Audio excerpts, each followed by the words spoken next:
casemate de l'Aschenbach d'Ufheim. La casemate se situe sur un des tronçons de la ligne Maginot, nommé secteur fortifié d'Altkirch.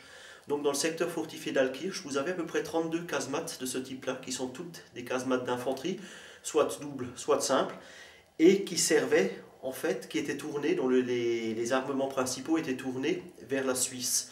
Puisqu'on avait tout simplement peur, en 1935, quand on a mis à l'étude cette partie de la ligne Maginot, on avait peur en fait que les Allemands violent la neutralité de la Suisse et passent par le sud de l'Alsace pour ensuite pénétrer vers Paris par la trouée de Belfort.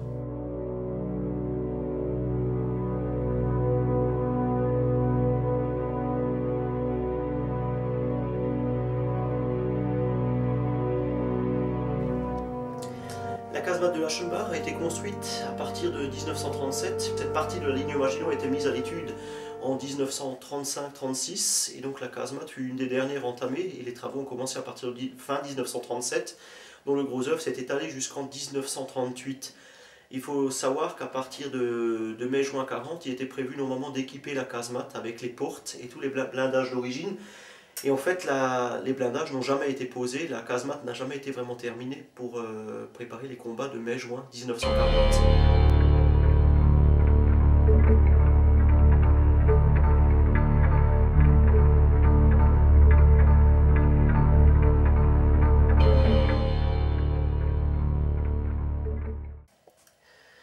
La casemate de l'Aschenbach, où on se trouve aujourd'hui, a donc été occupée à partir de 1939, plus précisément de septembre 1939, à compter de la déclaration de guerre de l'Allemagne par rapport à la Pologne. Et là, également la France qui a déclaré la guerre à l'Allemagne. Occupée à partir de 1939, et au complet, environ autour d'octobre-novembre, soit fin d'année 1939, l'équipage était au complet.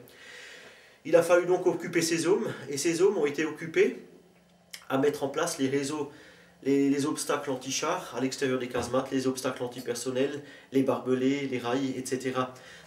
Tout l'hiver 39-40 a été utilisé pour préparer la ligne Maginot au combat. C'est la période qu'on appelle la drôle de guerre. Donc les hommes ont totalement oublié de s'entraîner, de faire de l'entraînement militaire et ont simplement servi à faire du terrassement, à faire des travaux extérieurs, en oubliant totalement le côté militaire de la chose.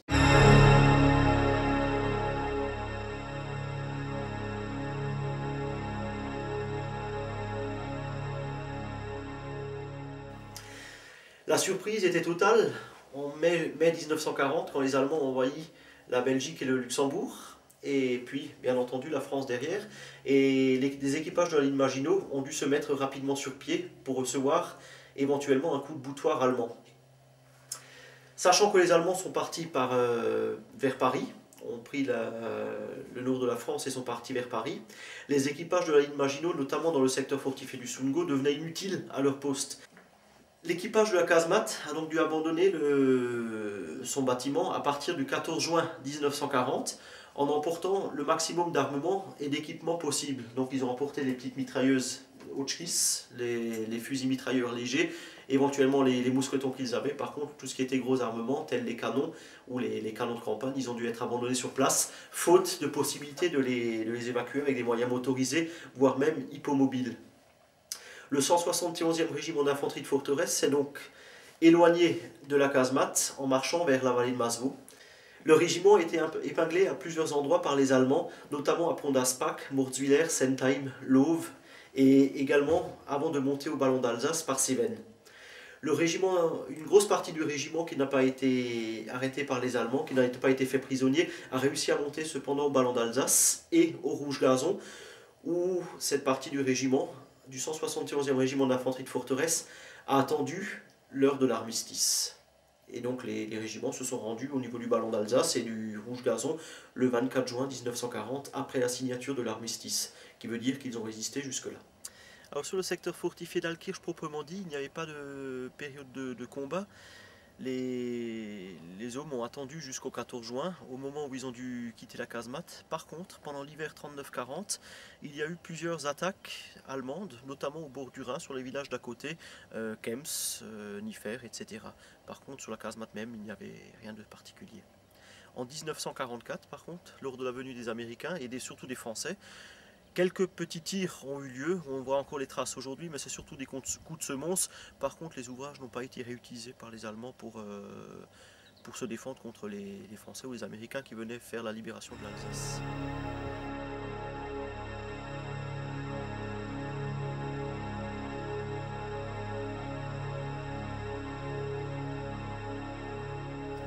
Sur la ligne Maginot, on avait plusieurs types d'armements. Donc déjà, d'une part, l'armement principal qui équipait ces casemates.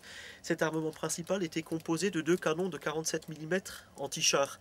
Donc le but de ces canons était bel et bien de protéger les obstacles anti-char qui étaient plantés entre 2 casemates et qui servaient à arrêter éventuellement les chars allemands. Ensuite, on avait un autre style d'armement principal, c'était l'armement antipersonnel dans les 2 mitrailleuses Hotchkiss. Les fameuses Hotchkiss qui ont servi durant la guerre de 14 et qui étaient encore très en vogue lors de la Deuxième Guerre mondiale, lors du début de la Deuxième Guerre mondiale en 1940.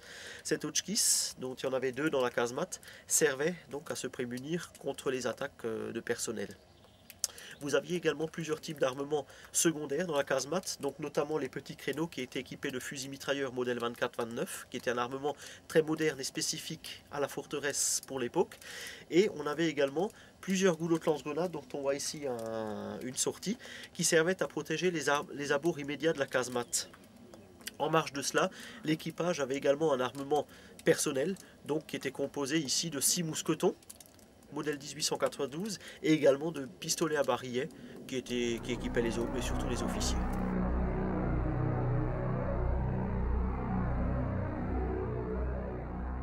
Alors l'association mémoriale Maginot de Haute-Alsace, après avoir restauré la casemate, a beaucoup d'autres projets en vue, notamment pour, durant cette année, la construction d'une salle de musée dans laquelle on exposera plusieurs pièces relativement rares, des uniformes, et on fera des mises en scène. Donc cette salle sera construite à partir de début mai, vraisemblablement. Et nous avons également donc, le projet, comme tous les ans, de préparer un week-end sur 4 jours, lors du 14 juillet, qui devient un peu une référence dans le Haut-Rhin et même dans l'Alsace. C'est un week-end de reconstitution historique avec plusieurs groupes de reconstituants, une centaine de reconstituants, représentant toutes les armes, les Allemands, Français, Allemands, Italiens et Américains, avec une quarantaine ou une cinquantaine de véhicules, et on fera des scénettes de reconstitution historique et des petits spectacles.